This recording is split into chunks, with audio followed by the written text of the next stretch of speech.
राधे राधे, हरे कृष्णा। कैसे हो आप सभी लोग? आशा करती हूँ आप सभी परम मंगल में होगे, स्वस्थ होगे, अच्छे हो।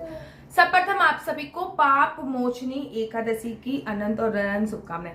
आप लोगों ने पाप मोचनी एकादशी का व्रत रखा है, मैंने भी बहुत धूमधाम से व्रत रखा है। आप लोगों ने देखा कि मैंने भी पीले वस्त्र पहने हैं, पीला कुर्ता पहना है।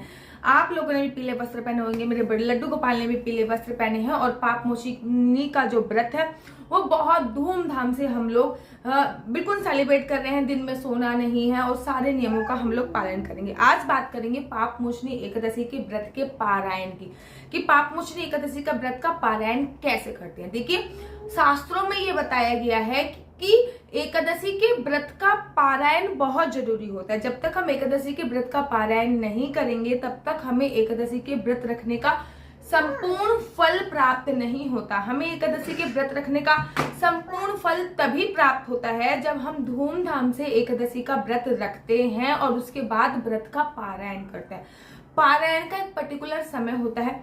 श्रीमद् भागवत महापुराण के अनुसार राजा अम्बरीश की कथा आप लोगों ने सुनी होगी। वो महाराजा थे लेकिन ठाकुर जी के लिए भोग खुद बनाते थे। मतलब इतने बड़े भगवान ठाकुर के भक्त थे कि जब वो चक्की चलाते थे, क्योंकि पहले जमाने में आटा पीसने की मशीन तो उतनी होती थी, तो जब वो चक्की पीस के आटा पीस होते थे तो भगवान अपनी पीताम्बरी से उनके ऊपर हवा कर रहे होते थे। इतने बड़े प्रभु भक्त थे। वो हर एकादशी का व्रत रखते थे। एक बार एकादशी का उन्होंने व्रत रखा तो द्वादशी तिथि आने वाली आ गई, और जैसे द्वादशी तिथि आई वैसे ही उनके दरवाजे पे दुर्भाषा ऋषि आ गए। उन्होंने कहा, अहो भाग्य हमारे जो आप यहाँ पधारे, अर्थात द्वादशी तिथि पे किसी मान्य का आना, साधु संतों का आना या किसी गेस्ट का आना बहुत उत्तम माना जाता है। मैं आज अपने एकादशी के व्रत का पारायण कर रहा हूँ प्रभु, लेकिन मैं चाहता हूँ पहले आप खाना खाइए, आप भोजन प्रसाद ग्रहण कीजिए, उसके बाद मैं भोजन प्रसाद ग्रहण करूंगा। दुर्वासा ऋषि ने बोला कि मैं अभी काफी दूर से चल के आ रहा हूँ, पहले मैं स्नान करूंगा, शौच इत्यादि करूंगा, उसके बाद स्नान करके पूजा इत्यादि करूंगा, उसके बाद मैं भोजन ग्रहण करूंगा, तुम मेरी प्रतीक्षा करो। उन्होंने कहा ठीक है। अब दुर्वासा ऋषि को ना समय बहुत ज्यादा लगा था। उन्होंने स्नान किया, फिर वो तप में बैठ गए।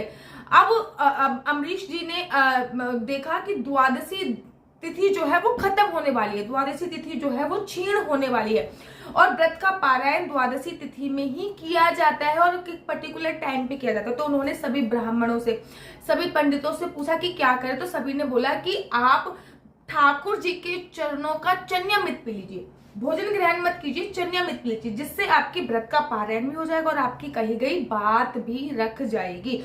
जैसे ही अम्बरीश ऋषि ने ठाकुर जी के चरणों का चन्यामृत पिया, वैसे ही दुर्वासा ऋषि के आने का आ गए। और दुर्वासा ऋषि ने फिर उनसे कहा, ए मूर्ख, तूने मुझे, कैसा क्षत्रिय है तूने मुझसे वादा किया था, वचन दिया था कि आप आके खाना खाइए ऋषि मुनि, और उसके बाद मैं खाना खाऊंगा, और आपने मेरी प्रतीक्षा ही नहीं करी। अम्बरीश ऋषि ने उन्हें बहुत समझाया लेकिन वो माने नहीं। उन्होंने अपनी एक जटा निकाली और उससे एक जटा निकाली और एक कृत्य प्रकट हो गई, जो कि अम्बरीश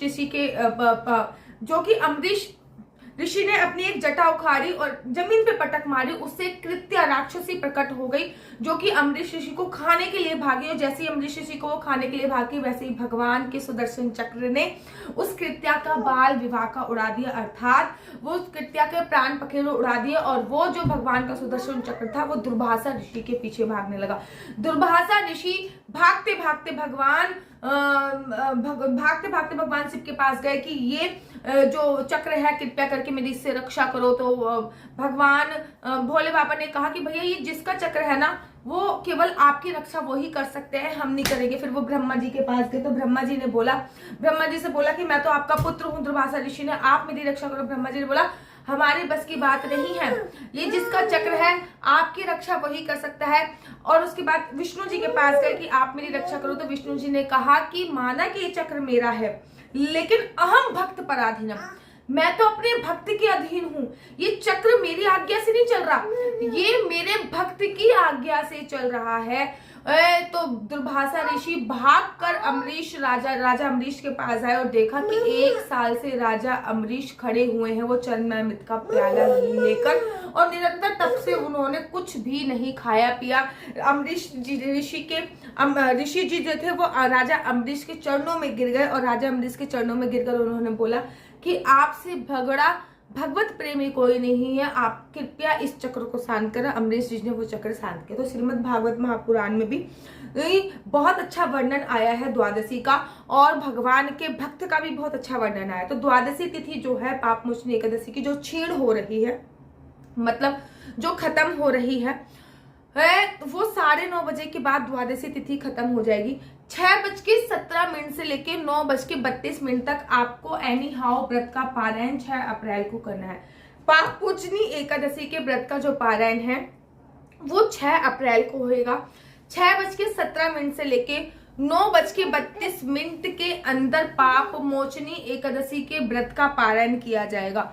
याद रखिए 9:32 के अंदर आपको एनी हाउ एकादशी के व्रत का पारायण करना है, नहीं तो फिर जो द्वादशी तिथि है वो क्षीण हो जाएगी, अर्थात वो खत्म हो जाएगी और उसके बाद त्रयोदशी लग जाएगी। और शास्त्रों में वर्णन आया है कि एकादशी का व्रत आपको एकादशी का व्रत द्वादशी पर ही खोलना चाहिए, नहीं तो इसका संपूर्ण फल नहीं मिलता। अब व्रत कैसे खोलना है इसके बारे में चर्चा कर लेते हैं। पहले जिन्होंने निर्जला व्रत रखा है, ठीक है, उसके बाद जिन्होंने फलाहार वगैरह खा पी के रखा है। इसके मैं भैया फलाहार वगैरह खा पी के करती हूँ। मेरी बेटी दूध दूध दूध करती रहती है, हमेशा दूध पीती है, तो मैं फलाहार वगैरह खा के रखती हूँ। वैसे तो शास्त्रों में वर्णन आया है कि जब तक आपका बच्चा 2 साल का ना हो जाए तब तक आपको व्रत नहीं रखना चाहिए, लेकिन जब ये 2 महीने की हो गई थी तभी से मैंने एकादशी का व्रत दोबारा स्टार्ट कर लिया था। 1.25 महीने तक नहीं रखा था, उसके बाद जैसे ही 2 महीने की हुई मैंने दोबारा से व्रत जो है प्रारंभ कर लिया। और मैंने प्रेगनेंसी में भी रखा है, इसके ऊपर कभी डिटेल में वीडियो और बनाऊंगी कि कैसे ये करना है, क्या करना है, उसके ऊपर दूसरी डिटेल में वीडियो आएगी। तो जिन्होंने निर्जला व्रत रखा है सबसे पहले उनकी बात कर लेते हैं। उनको घर में अगर लड्डू गोपाल है तो सबसे पहले वो लड्डू गोपाल को स्नान करा लेंगे। लड्डू गोपाल को स्नान कराने के बाद आप लड्डू गोपाल का जो स्नान का जल है उस जल को अपने हाथ में लेंगी और उस जल के ऊपर तुलसी का पत्र रखेंगे। सबसे पहले जल को हाथ में लिया, तुलसी का पत्र लिया, भगवान विष्णु को याद करते हुए वो जल को आपने पी लिया। अर्थात हुआ क्या कि आपने एक बार व्रत खोल लिया। ऐसी प्रतिक्रिया आपको 7 बार करनी है। लड्डू गोपाल का जल लेना है और पी लेना है, लड्डू गोपाल के स्नान का जल लेना है और पी लेना है। ऐसा आपको 7 बार करना है, लेकिन तुलसी पत्र आपको पहली बार में और आखिरी बार में लेना है, बाकी 5 बार आपको ऐसे करना है। अगर लड्डू गोपाल घर पे नहीं है और तब भी आप एकादशी का व्रत निर्जला रख रहे हो तो आपने 1 लोटा पानी भर के भगवान के चरणों में समर्पित कर देना है। जो 1 लोटा पानी आपने भगवान के चरणों में समर्पित किया है उस पानी को आप लीजिएगा। उस पानी में से 7 बार वो पानी चन्यामृत के तौर पे आपको लेना है। जिन्होंने व्रत रखा है खा पी के, अर्थात फलाहार से भी जिन्होंने व्रत रखा है, जिन्होंने व्रत खा पी के रखा है वो लोग क्या करेंगे कि खिचड़ी का भोग बनाएंगे। सबसे पहले तो वैसे ही करेंगे, चन्यामृत का पान करेंगे, उसके बाद खिचड़ी का भोग लगाएंगे और किसी ब्राह्मण को दान करेंगे। वो खिचड़ी भी दान कर सकते हैं, सूखा आइटम भी दान कर सकते हैं, ब्राह्मण को घर पे भी बुला सकते हैं, या फिर आप मंदिर में जाकर भी दान कर सकते हैं। तो आपके पास 3-4 ऑप्शन होते हैं। या तो आप किसी ब्राह्मण को घर पे बुला के उनको खाना खिला दीजिए, या फिर किसी मान्य को घर पे बुला के उनको खाना खिला दीजिए, या फिर आप किसी कुंवारी कन्या को घर पे बुला के उनको खाना खिला दीजिए और दक्षिणा स्वरूप दान इत्यादि सब चीज आप दे दीजिए। लेकिन अगर आप ऐसा नहीं कर सकते तो आप किसी गौ माता को खाना खिला सकते हैं। खाने के पैसे निकालना सबसे लास्ट ऑप्शन है। मंदिर में जाके वो दान दे सकते हैं, सूखा आइटम दे सकते हैं या पैसे दे सकते हैं, लेकिन कम से कम किसी ना किसी को खिलाकर या पैसे निकाल कर ही आपको व्रत का पालन करना है। तो व्रत का पालन सबसे पहले चन्यामृत से आपको ही करना है। उसके बाद बाल गोपाल लड्डू गोपाल के पास आपने खिचड़ी का भोग समर्पित करना है।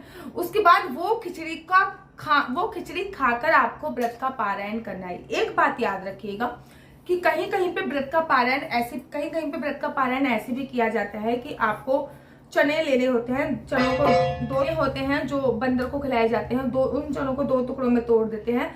7 चनों को 2 टुकड़ों में तोड़ेंगे तो वो 14, 2 टुकड़ों में तोड़ेंगे तो वो 14 हो जाएंगे। तो वो भगवान श्री हरि विष्णु को याद करके कि आज मैंने व्रत किया है और मैं व्रत का पारायण कर रही हूँ, आप मेरे 7 जन्मों के पापों को छीण करो और मेरी 7 पीढ़ी को तारो। और उसके बाद वो दाने जो है वो पीछे फेंक देने होते हैं। उसका भी सही प्रोसीजर मैंने अपने पहले यूट्यूब पे वीडियो बनाई है, उस पे बनाया है, आप जाके चेकआउट कर सकते हो। तो कुछ इस प्रकार से आपको व्रत का पारायण करना है।